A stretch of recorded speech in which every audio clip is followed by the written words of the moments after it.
vamos começar mais um podcast Rosilda Moreira. Quer saber mais e ficar por dentro dessa conversa? Siga a gente nas redes sociais, Instagram, Elisiário Rangel, YouTube, Centro Cultural Elisiário Rangel. Vem com a gente!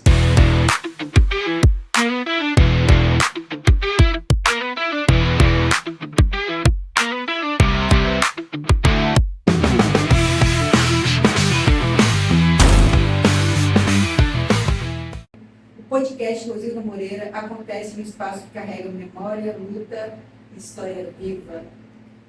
O estúdio onde gravamos esse episódio leva o nome de uma mulher que reescreveu a história do Espírito Santo a partir da negritude, do protagonismo negro e da insurgência contra a escravidão.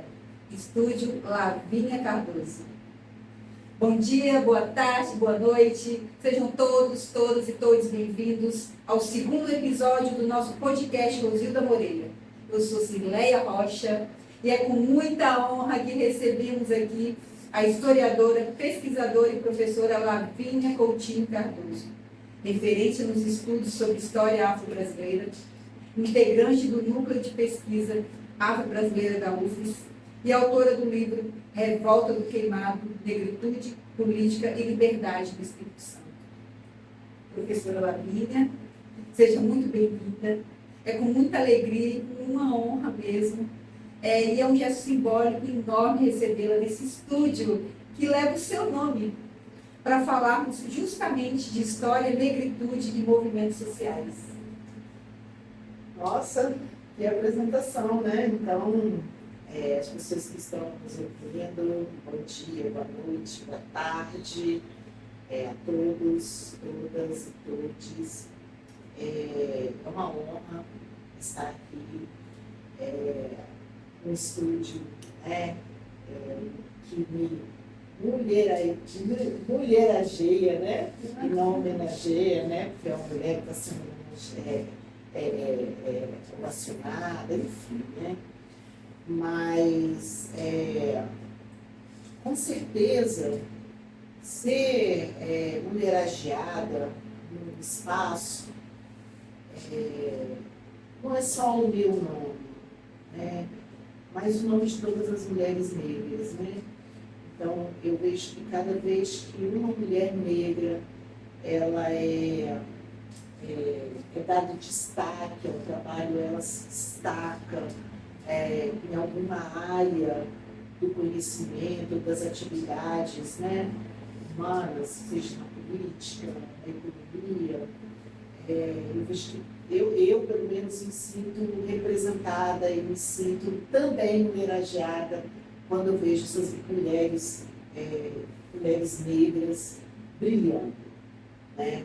Então, é uma honra para mim estar aqui, contar um pouco, falar um pouco do meu trabalho, um trabalho que foi construído aí ao longo de mais de 30 anos, né, que eu venho me dedicando ao estudo a questão da negritude no Espírito Santo, enfim, e outras coisas que eu venho fazendo atualmente. Enfim, eu sou uma pessoa bem diversa, eu faço muitas coisas, sabe? E sou uma estudiosa das civilizações, principalmente das civilizações antigas. Sempre com o pé no passado, um olhar para o passado, um pé no presente, um outro olhar para o futuro. Eu vejo assim, uma pessoa, uma mulher do século XXI, apesar de ter nascido no século XX, mas uma mulher do século XXI. Mas o passado ele é algo que me permeia e que me afeta o tempo todo, né? E esse passado, ele diz respeito ao meu passado familiar, enfim, mas também esse passado civilizatório humano, né? E é isso. E foi o que me levou a estudar a história, né?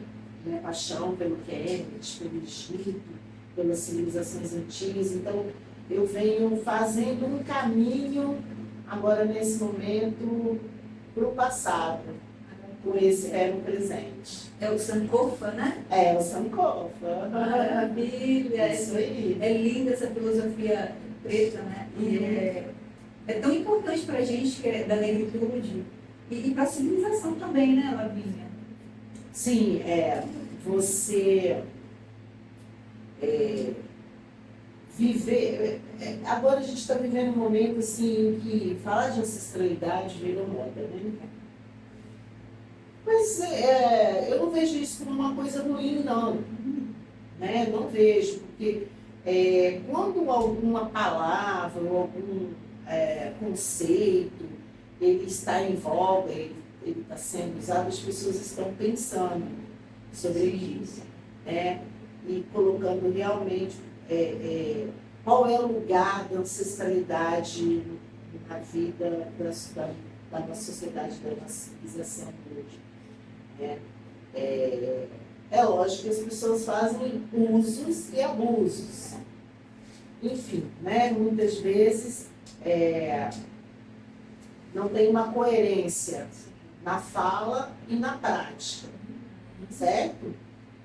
Mas isso cabe a cada um avaliar. E isso não quer dizer que o conceito em si, nesse momento, ele está sendo pensado, está sendo o tempo todo colocado nas várias falas, né, de vários personagens políticos, artistas, intelectuais, né? E esse movimento, ele é um movimento que começa dentro do movimento negro, né? Então, é um movimento negro que traz esse debate em torno da ancestralidade, porque a nossa ancestralidade é uma ancestralidade negada, invisibilizada, né? A partir de toda a construção do discurso da miscigenação, da democracia racial, né? Então, falar de ancestralidade é falar de um marcador de identidade, de pertencimento. Isso tudo leva a acolhimento, né? Eu acho que as coisas sempre caminham em dois sentidos. Em dois movimentos. O movimento é um movimento estrutural. Qual o impacto disso nas políticas públicas, né, no que a gente está fazendo no mundo corporativo, né, nas instituições, e qual o impacto disso, como isso reverbera na nossa subjetividade enquanto mulheres e homens negros.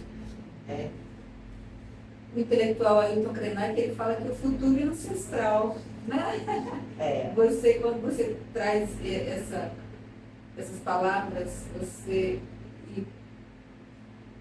acha que ela corrobora com essa frase que o Ailton Krenak traz ou não? Não, com certeza. O Krenak, ele é um pensador, um ativista, um visionário, um homem muito importante.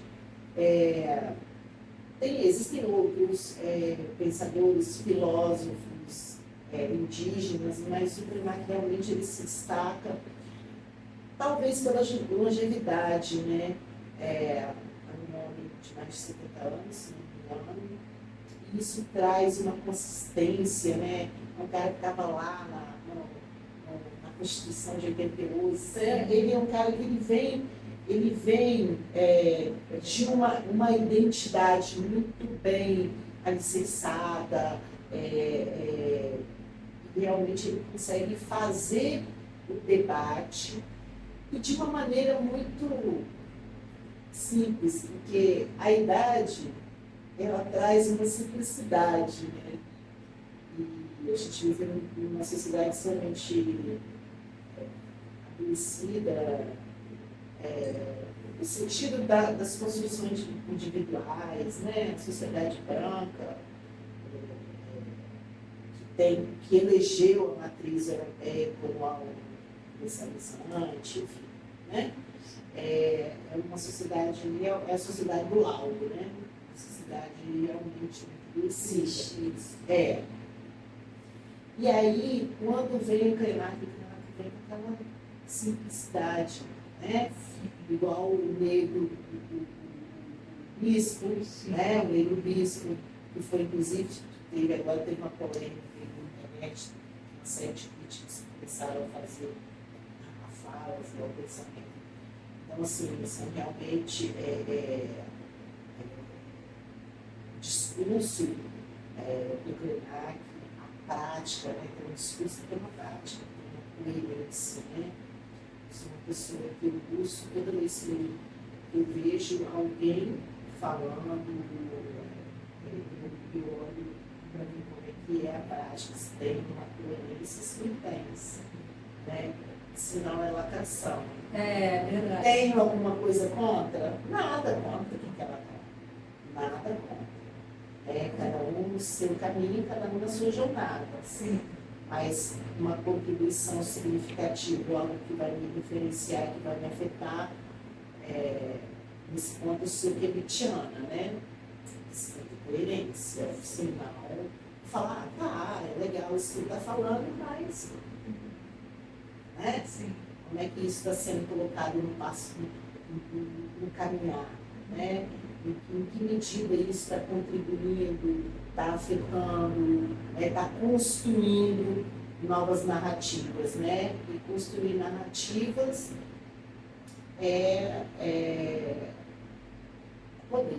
Poder. Potência, né? Sim. Lavínia, quando você fala de Kemet, quando você começou seus estudos em história e quando você começou a se interessar pela história afro e afro-brasileira, você já começou estudando a história africana, especificamente Kemet? Olha, eu falo de Kemet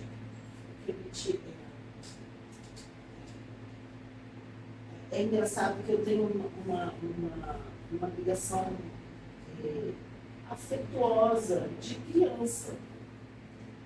Então, eu criança, na minha casa tinha um atlas enorme, eu fui uma criança muito privilegiada, eu tive uma estante de livros no meu quarto.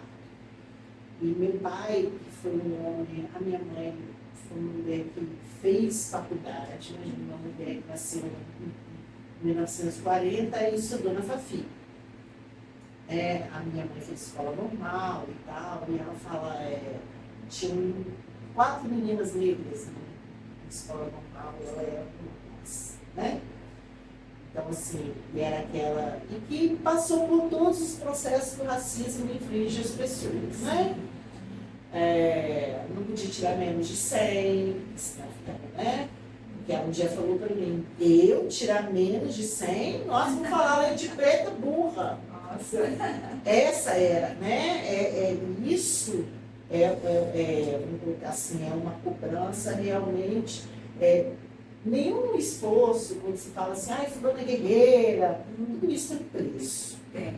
Tudo isso tem preço. Enfim. E aí eu criança lá, meu pai foi um homem que só terminou o 2º grau, depois já, eu lembro criança, ele fez o que era o Tiareja, né? Mas meu pai e minha mãe faziam questão, assim, que a gente tivesse livros, enciclopédias, e eu adorava, assim. Eram 2 coisas que eu adorava fazer. Eu tinha uma casa de boneca, né, na minha estante embaixo, assim, e o Atlas estava sempre do lado. Ou eu estava fazendo, e eu brincava muito sozinha, eu lembro muito disso. Eu tinha um irmão, meu irmão estava na rua brincando com os coleguinhas, eu tinha as minhas amigas, brincava com as minhas amigas, mas eu fui uma criança que eu gostava ali de ficar naquele mundo. E aí eu fazia coisas pelas minhas bonecas e eu lembro de eu olhando o Atlas. E aí eu ficava olhando os lugares. E no Egito era um lugar que sempre aí tinha um outro livro, né, de história antiga. Eu ficava lá lendo aquelas histórias, né, dos faraós. E aquilo eu viajava para o outro mundo, né? Então, a minha paixão pelo Egito era uma paixão que começa criança, no lúdico, né? E de uma certa forma não, eu nem sabia que estava na África, eu nem sabia da minha ligação, vamos colocar assim, enquanto mulher negra, né? no Egito, com Kennedy. Não tinha essa. Eu só fui descobrir que eu era negra quando eu entrei na UFES. Quando eu cheguei na UFES, o professor Cláudio Maciel disse para mim, você é negra. Porque ele fez uma pergunta para vários alunos assim, o que você vai estudar? E você? E eu queria ser arqueólogo. Então, no Egito. Eu queria ser arqueólogo. E aí eu fui fazer história, que era uma paixão que eu tinha, eu era uma ótima aluna de história, e depois eu ia fazer pós-graduação, mestrado, e aí, em arqueologia. E aí eu estava lá trabalhando com o Celso Perota, que era um arqueólogo, né? O professor da UFSC era um arqueólogo, que na época era o único arqueólogo que tinha do Espírito Santo. E aí eu cheguei, passei no vestibular, eu frequentei uma disciplina antes de entrar na UFSC como aluno ouvinte. E aí, quando eu cheguei na universidade, primeiro dia de aula, a gente foi, fizeram um trote com a gente, então, depois o professor Kleber veio para falar com a gente, e ele disse, não sei, o que você vai estudar? E as pessoas foram falando, e aí quando chegou em mim, ele falou, e você, Lavínia, você vai estudar o quê? Aí eu só fiquei perguntando assim, me chama pelo nome, porque ele não chamou ninguém pelo nome, mas a minha ele chamou pelo nome. Já tinha gravado o nome. Tinha outras pessoas negras? Não. Você era a única? No Brasil, eles dão comparação, E a leitura, aí eu falo assim, existiam outras pessoas negras? Existiam, mas todas lidas socialmente como pessoas brancas. E ele disse, você, Lavínia? Eu falei, eu vou estudar civilizações indígenas. Ele falou, mas você é negra, você tem que estudar assim mesmo. Você tem que estudar coisa de preto. Seu mundo caiu. Eu falei, gente, eu não disse isso. Porque, como eu estudei só em escola, eu não sou fruto de escola pública. Isso deve ter sido mais difícil para você nesse processo de reconhecimento. Na verdade, é engraçado que toda vez que alguém. Isso já aconteceu em várias situações na minha vida, tá? Toda vez que alguém. Que eu não sei de algo, que alguém fala assim, não, mas é isso aqui. Eu falo, é isso? Não fala, não é isso, não, eu não brigo. É engraçado, mas é muito engraçado isso, agora falando isso. Quando ele me falou, eu falei, cara, por isso que eu sofri todo o preconceito que eu sofri, que eu fui chamada de macaca, que os meninos na escola me olhavam para mim e começavam a rir, eu entendi o porquê, o sofrimento das meninas negras, e na minha geração, a década de 80, o Brasil não era um país racista, e eu vivia numa escola que tinha 10 sexta série, na época era série, 10 sexta série, 10 sétima série, 10 sexta, sétima, oitava, 10 oitava, 10 turmas, cada um com 40 alunos no turno. Então você imagina o pátio. Tinha 5 meninos. Eu, meu irmão, uma menina que jogava basquete, de vez em quando eu vejo ela ainda, que eu não lembro o nome agora, Gustavo Ford, estudou na mesma escola, em São Miguel de São Luciano, mais uma outra menina.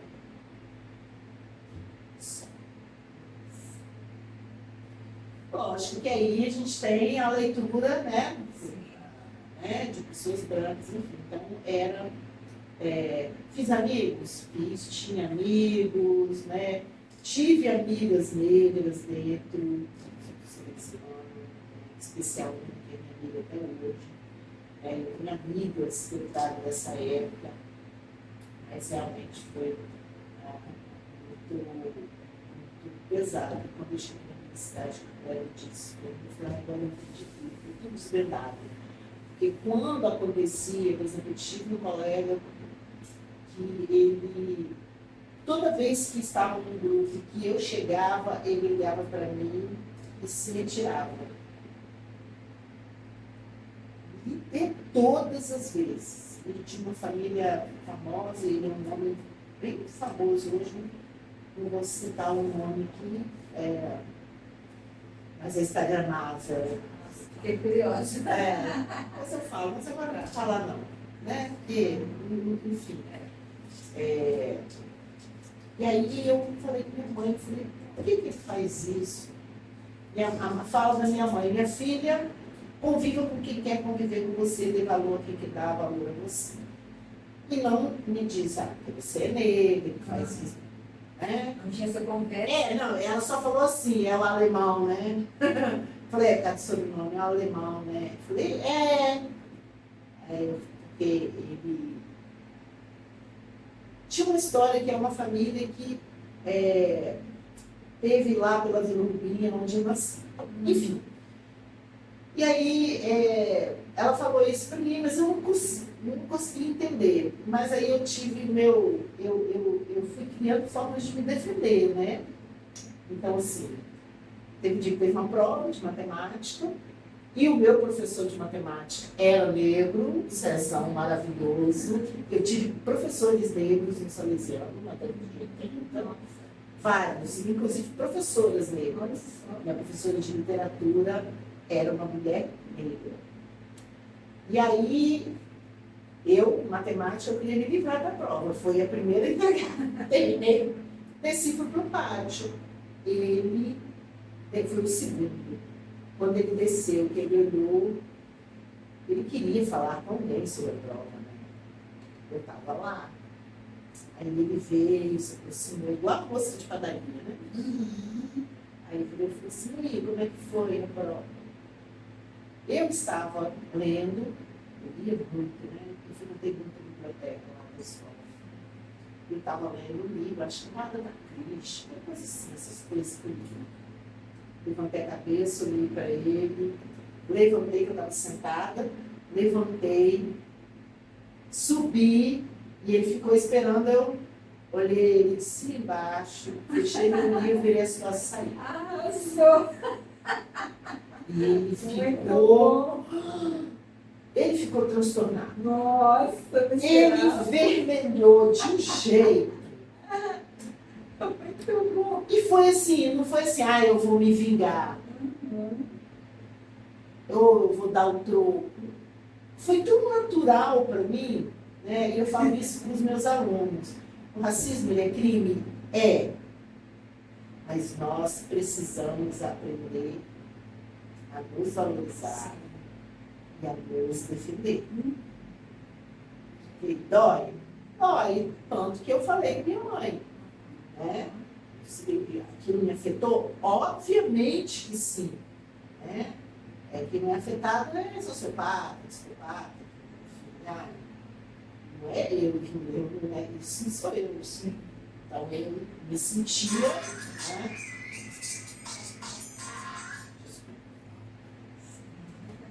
Vou desligar. E eu me sentia assim, bem, né? Falei, gente, e fui lá falar com minha mãe, né? Mas foi tudo natural, assim. E eu sempre falo isso, né? Quais são as ferramentas que a gente dá para a nossa juventude negra, periférica, né? Que é onde eu estou inserida, né? Uma resistência. Quais são as ferramentas, né? Que esses meninos e meninas vão utilizar para se defender, sim. Para se defender. Né? Qual é a construção socioemocional, né? Eu trabalho muito isso com eles, né? E no primeiro dia de aula, a gente faz alguns combinados, e um dos combinados aqui todo mundo é reconhecido pelo nome. Ganhamos o nome quando nascemos, e é assim que você vai se referir ao seu colega, à sua colega. Né? Então, eu procuro ter um cuidado com a minha fala, sabe? Muita gente acha que isso é chato, isso não sei o quê, mas eu sei quanto que a fala, quanto que o silêncio pode agredir, né?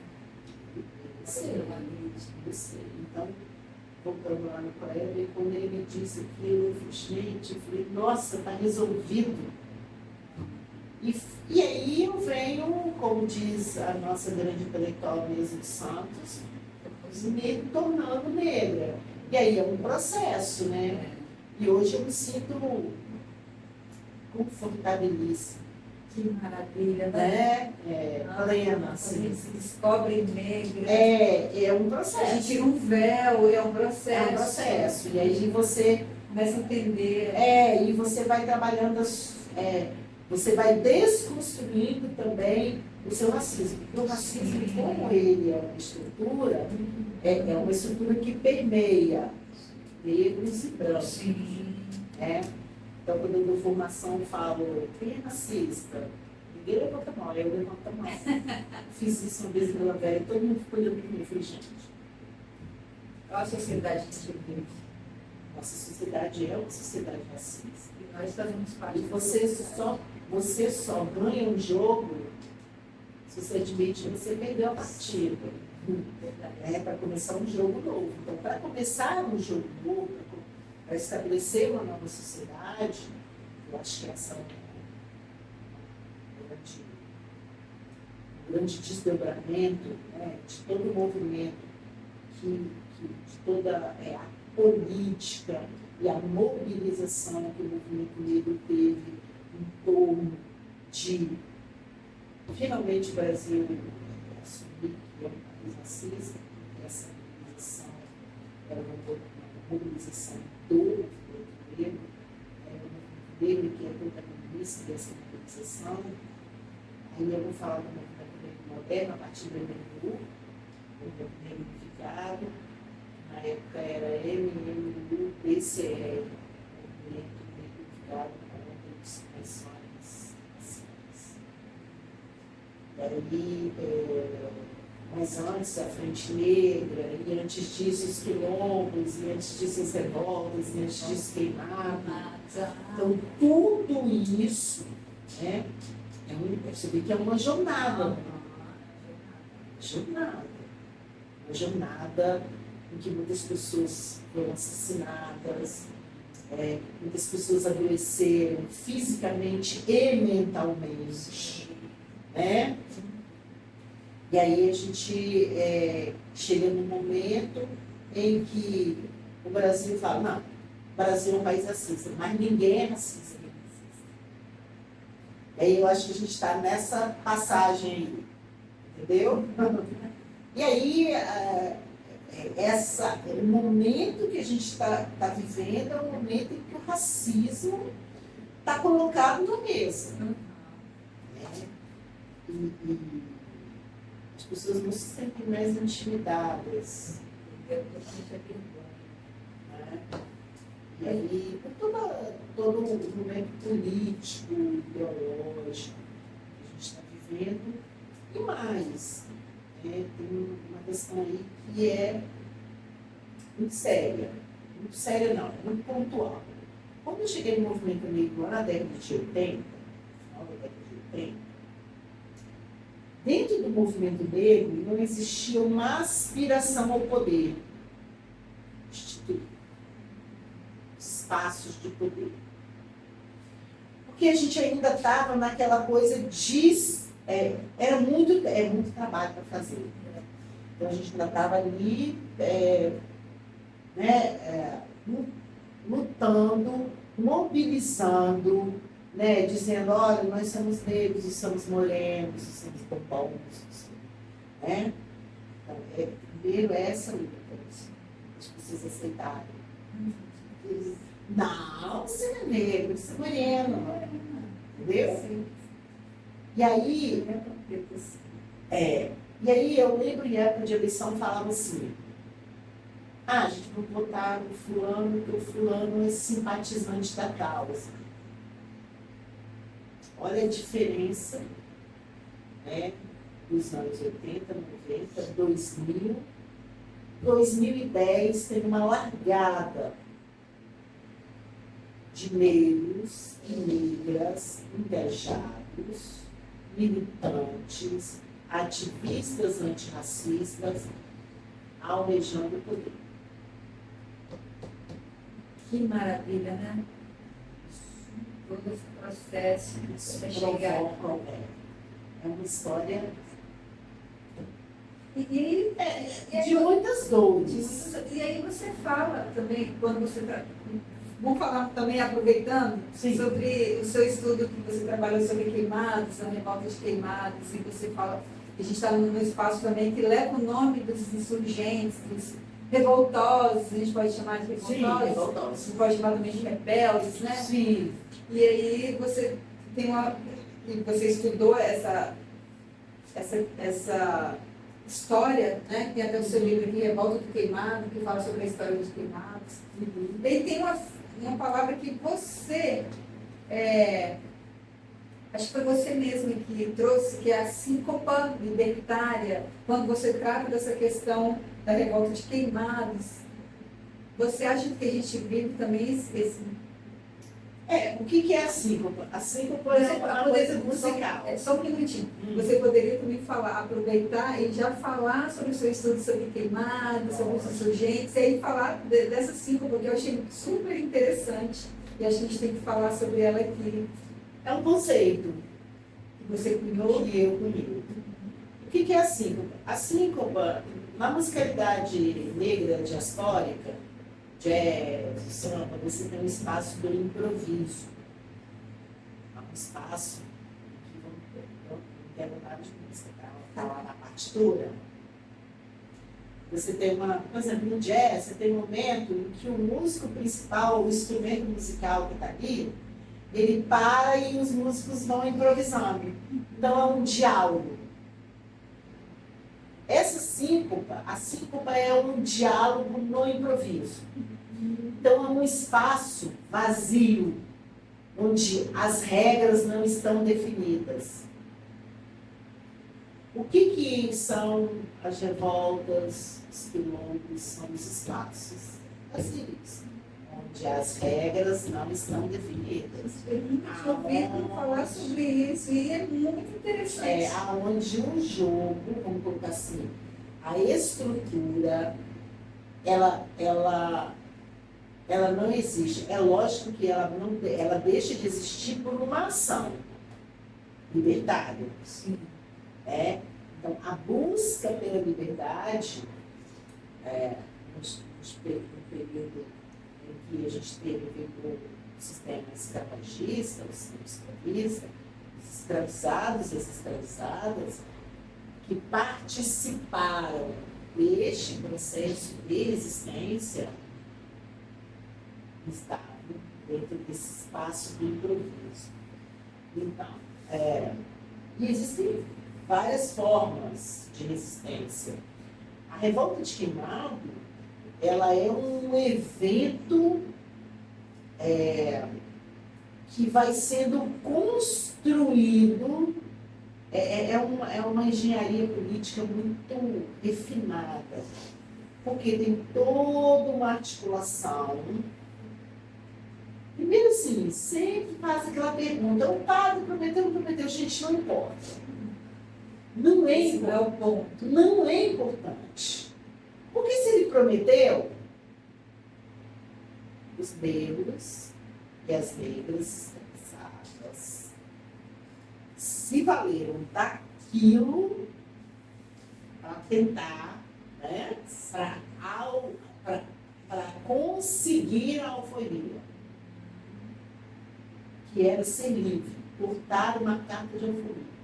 Não é cidadania. É diferente. Porque lá no século XIX, quando o negro era alforriado, ou mesmo no século XVIII, mas no século XIX, isso, nos 800, isso ganha um volume muito grande, principalmente nas áreas urbanas, que você tem as caixinhas de alforria, o primeiro consórcio brasileiro, os negros e as negras se juntavam, os negros e as negras de banho, trabalhavam lá na casa do seu senhor e trabalhavam na rua fazendo pequenas funções, ou sapateiro, carregando dejetos nas costas, vendendo comida. As empreendedoras, enfim, que a gente chama de empreendedores. E aí iam colocando dinheiro numa caixinha. Quando tinha dinheiro para comprar uma alforria daquele grupo, vamos colocar 10 negros escravizados, se juntaram, e era a palavra, né? Sorteava. E aí quem era sorteado dava a palavra de que ia continuar contribuindo na caixinha até que todos tivessem isso funcionou. Você tem documentos, cidades como Rio de Janeiro, Vitória,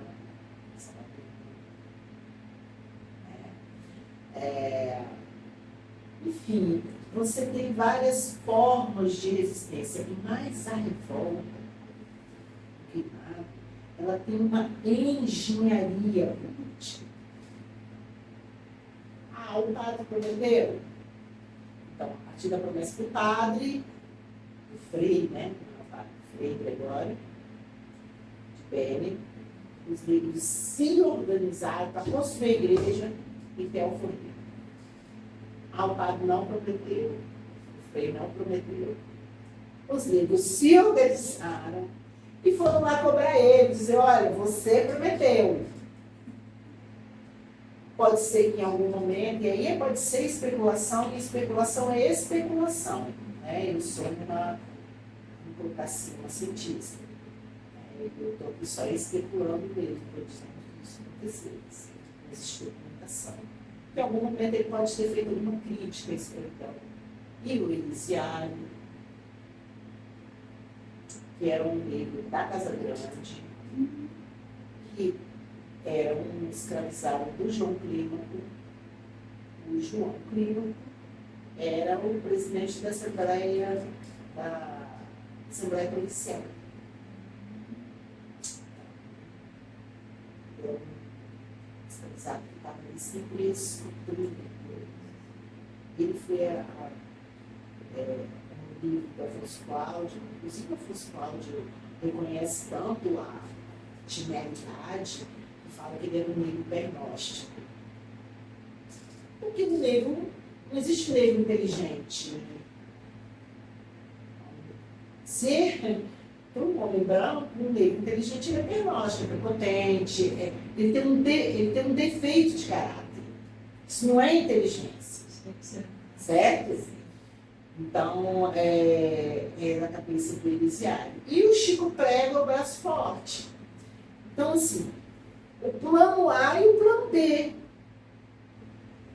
Então, o que a gente tem? É aquilo que lá no livro fala, é uma micropolítica, é uma engenharia política, em que os negros veem toda a movimentação do Frei para construir a igreja, e a partir dessa movimentação, eles percebem que há um espaço de uma articulação, de um diálogo.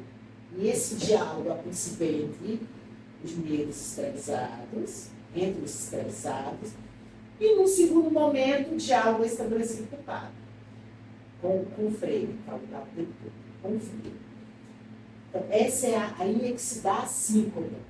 É perceber essa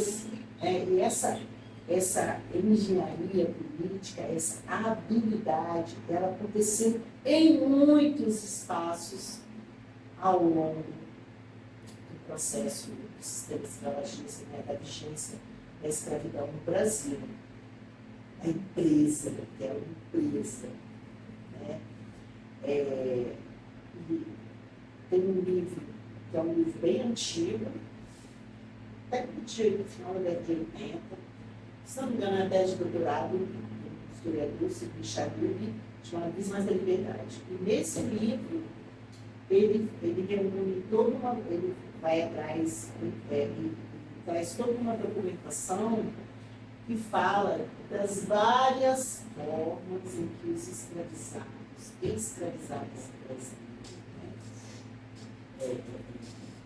construíram para almejar, buscar, conseguir a emancipação, que nos termos do século XIX era ter uma carta de alforria. Por exemplo, tem uma história que é ótima.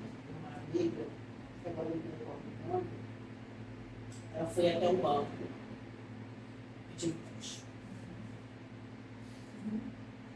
E disse que era um empréstimo para ela comprar a carta de alforria dela.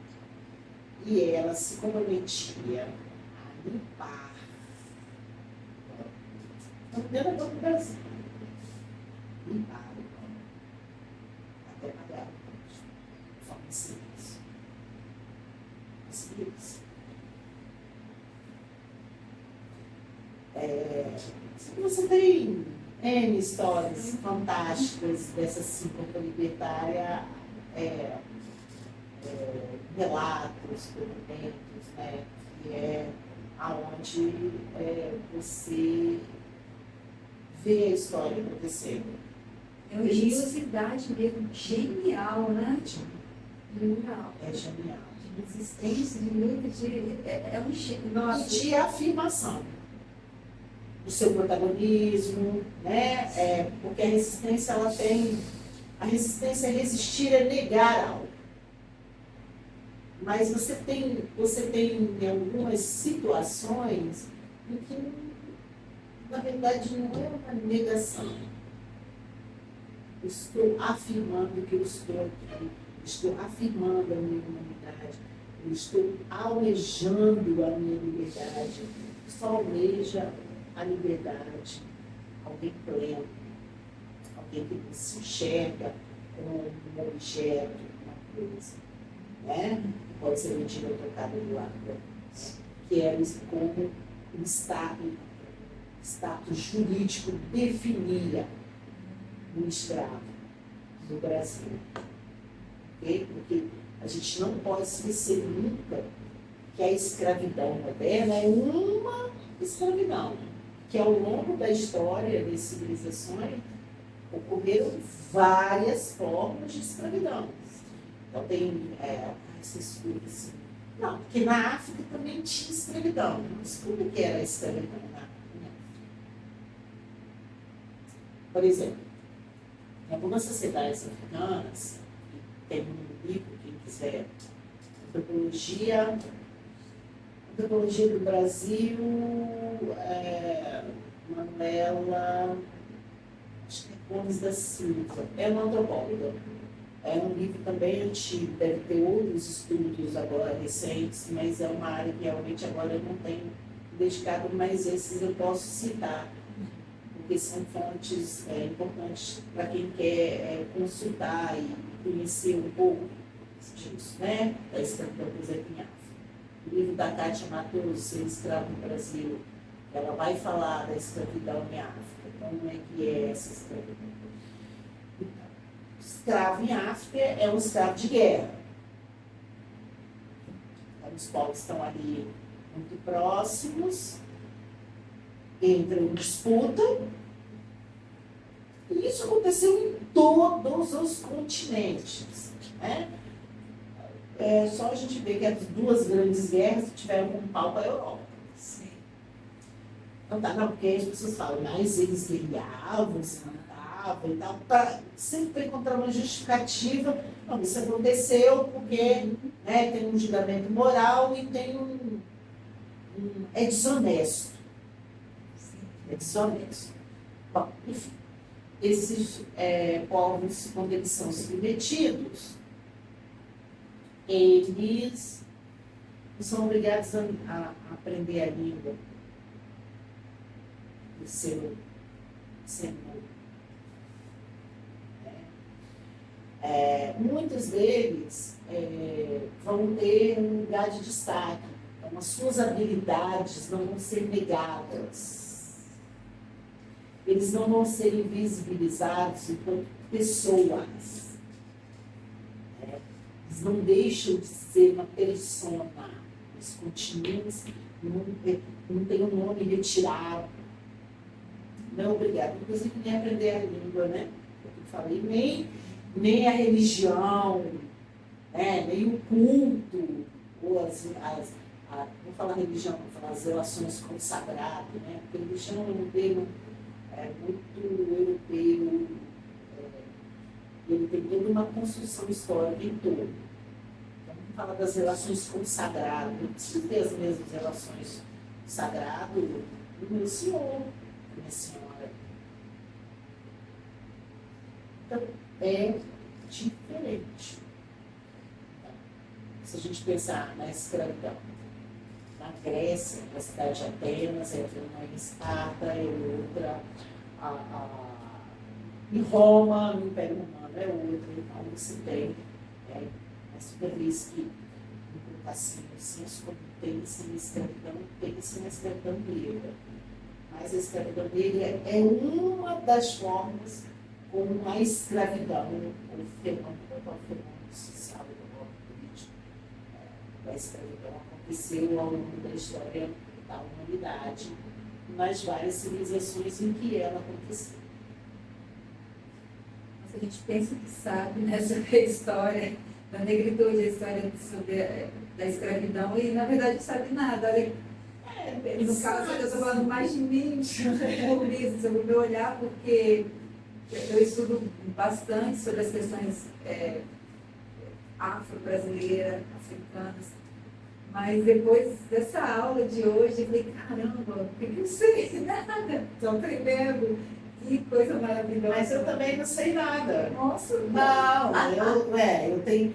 Aí, quando eu estou falando aqui para você, todos os livros que eu citei são todos lá da década de 90, década de 80. Então, deve ter uma produção, porque não depois que vai passando, a gente vai acabando a jornada acadêmica, intelectual, a gente vai acabando se interessando por outros temas.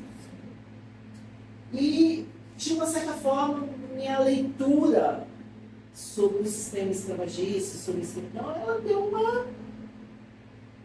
O último livro que eu li foi, acho que é o Costa a Costa, que foi um livro sobre tráfico que o meu irmão me deu, é um livro dos anos de 2010. De lá para cá, quando foi produzido, né? Enfim, então eu também tenho muito a aprender.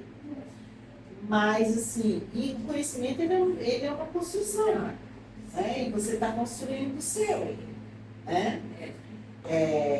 E aí, talvez você tenha lido coisas que eu não li ainda, porque você está lendo coisas mais novas, né? Então, a historiografia tem, vamos colocar assim, tido grandes contribuições. Pelo menos eu acredito. Vou dizer por que isso, né? Como eu estou lidando com essa historiografia, sobre a escravidão de uma forma inteligente, eu não posso dizer para você assim, mas eu tenho certeza que da época em que eu fui desenvolvendo, né, minha leitura, eu pesquiso, meu olhar foi se lançando para outras coisas, para a educação, para a inteligência artificial, inteligência artificial antirracista, né? Que a gente precisa construir isso. Enfim, com certeza deve ter um monte de coisa que está sendo feita agora que talvez você saiba isso. A gente precisa marcar outro encontro desse, né? É porque a nossa produção ali já está falando, poxa, eu já está dando horário, mas não. Tão triste, Lavinha. É porque, gente, a pessoa quando vai ficando mais velha tem muita história para contar. Eu falei coisa da minha infância que era isso que a gente queria saber. Né, eu falei da época da minha adolescência, que foi um período muito difícil para mim. A importância do Kleber Maciel, o Kleber ele é uma referência. O Kleber ele é um preto? O professor Kleber Maciel, eu não sei. Tá. O professor Kleber Maciel é um professor da universidade, que morreu na década de 90, e que escreveu Negros do Espírito Santo, Candomblé e Umbanda do Espírito Santo, e eu fui orientanda dele. Porque essa fala, acabou que depois a gente foi trabalhar junto, eu fui bolsista do CNPq com ele, e ele é uma referência. E aí tem uma novidade, tem uma página do Wesley, que vai fazer uma tese de doutorado na Unicamp sobre o professor Kleber. Nossa! Então, temos aí em breve com certeza um livro, uma publicação, um documentário sobre o Kleber. O Kleber é um intelectual negro, brasileiro, capixaba, que a gente precisa estudar e conhecer. Foi um privilégio, né? Nossa! De uma certa forma, está sendo um privilégio para mim estar com você aqui. Infelizmente, nosso tempo está chegando ao fim, Lavínia. Eu estou triste. Mas olha, eu estou muito feliz e honrada mesmo por ter tido o privilégio de conversar com você, uma mulher maravilhosa, potente, uma história viva, uma memória viva aqui. Isso vai ficar registrado. Então, como a gente está chegando ao fim do nosso tempo, foi pouco, né? Porque passou voando. Passa. Eu queria que você fizesse as considerações finais e, se você tiver alguma coisa para expor, que eu não tenha perguntado, que a gente não tenha falado aqui, fique à vontade. E é isso. Então, para mim também foi uma honra estar aqui com você, aprendendo. Eu sou estudante. Eterna, Nós somos. Eterna estudante. Toda vez que eu entro na minha sala de aula, eu aprendo com os alunos, independente da idade, que a gente está entendeu? Eu sou uma pessoa que consegui construir uma visão horizontalizada da vida. Então, eu não me percebo. Você falou, você é uma mulher potente, tal, não sei o quê. Eu cultivo isso, sabe? Essa potência, né? Fui protagonista de um monte de coisa, né? Não sei da minha jornada e da minha história. Mas eu olho para a vida e para a sociedade, as pessoas de uma forma muito horizontal, sabe? Eu acho que o horizonte ele abre, expande, né? E ver a sociedade de uma forma horizontal é ser uma pessoa democrática. E aí, para terminar assim, a importância da democracia para nós, sociedade brasileira como um todo, e em especial para nós negros e negras. Quanto a gente está vivendo um momento que a nossa democracia vem sendo ameaçada, atacada. E eu não estou falando das instituições, não. Eu estou falando do cotidiano e do dia a dia.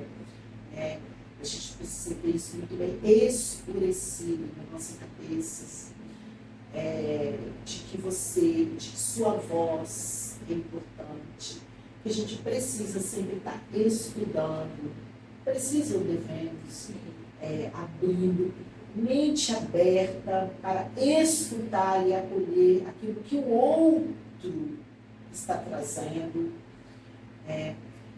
buscar se identificar, e quando a gente se identifica, a gente encontra nosso pertencimento, e é isso. Eu sou uma pessoa que, apesar de tudo, uma mulher, uma cidadã, que apesar de tudo que nós estamos assistindo, eu acredito. Sabe? Não sou uma pessoa que me movo pelas feridas, eu me movo pela luta, pela conquista.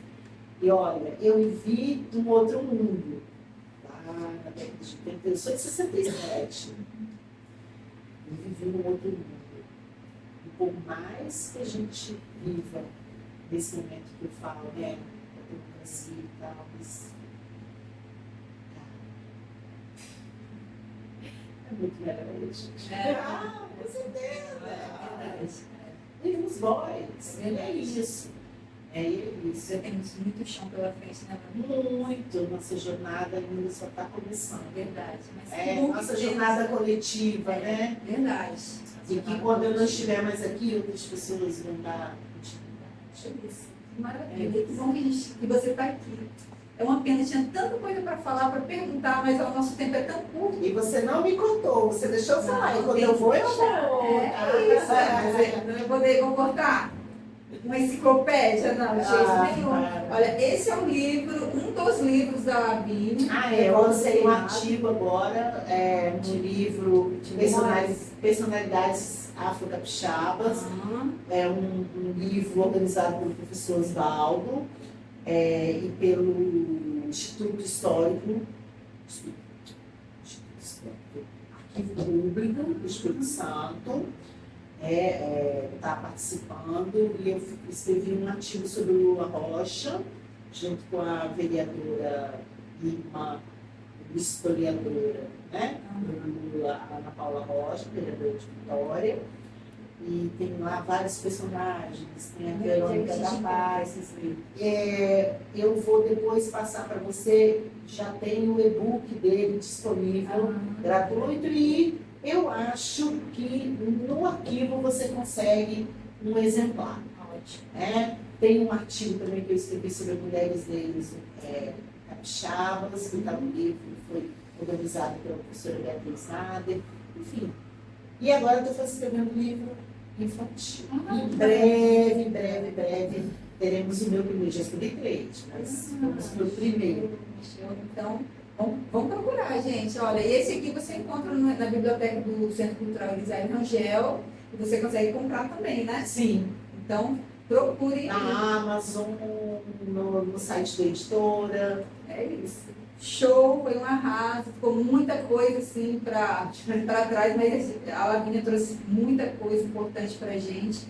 E é isso. Então, só para a gente encerrar, a gente encerra esse episódio no estúdio Lavínia Cardoso, um espaço que carrega memória, luta e pensamento negro vivo. A partir da Revolta de Queimado, a professora Lavínia nos lembrou que a história da população negra é feita de protagonismo, engenhosidade e resistência. O podcast Rosilda Moreira existe para isso, afirmar vozes de mulheres negras que produzem conhecimento, disputam narrativas e transformam memórias na luta no presente. Nossa profunda gratidão, professora Lavínia. E a você que nos escuta, e que essas histórias sigam ecoando como ferramentas de transformação. Axé. E até a próxima.